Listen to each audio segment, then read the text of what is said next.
சுவிசேஷம். இந்த நாளுக்குரிய தேவ வார்த்தை.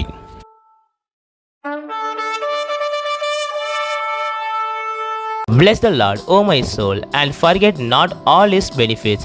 Psalms 103:2. నా ప్రాణమా యెహోవాను సన్నుతించుము, ఆయన చేసిన ఉపకారములలో దేనిని మరువకుము. కీర్తనల గ్రంథం 103వ అధ్యాయం 2వ వాక్యం. என் ஆத்துமாவே கர்த்தரை ஸ்தோத்திரி, அவர் செய்த சகல உபகாரங்களையும் மறவாதே. சங்கீதம் 103:2. அன்பின் தேவ பிள்ளைகளே, அனுபவத்திலே தேவனிடத்திலே நன்மையை பெற்றுக்கொண்ட தேவ மனுஷன் நமக்கு ரகசியத்தை கற்றுக் கொடுத்து விட்டு கடந்து செல்ல விரும்புகின்றார். அவர் ஆயுசு நாட்கள் முழுவதும் தன் ஆத்மாவிடத்திலே கர்த்தர் செய்த நன்மைகளை மறவாதே என்று சொன்னபடியினாலே ஆண்டவர் ஆடு மேய்த்து கொண்டிருந்தவரை அரசனாய் மாற்றினார். ஆயுசு நாட்கள் முழுவதும் அவரோடு கூட அவர் இருந்தார்.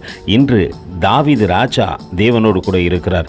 நாமும் தேவனோடு கூட இணைந்திருக்க வேண்டும் என்று ராஜா விரும்பினபடியினாலே ரகசியத்தை என்று சொல்லிக் கொடுக்கின்றார். நம் ஆத்துமாவிடத்திலே கர்த்தர் செய்த சகல உபகாரங்களையும் மறவாதே என்று சொல்லி அனுதினமும் அவருக்கு நேராய் நம்மை தாழ்த்துவோமா? கர்த்தர் தாமே உங்களை ஆசீர்வதிப்பாராக. ஆமேன். எங்களோடு கூட இணைந்து ஊழியம் செய்ய விரும்பினால் இந்த வார்த்தைகளை மற்றவர்களுக்கும் பகிர்ந்து கொடுங்கள். இது ராஜ்யத்தின் சுவிசேஷம். Thank you for watching. God bless you.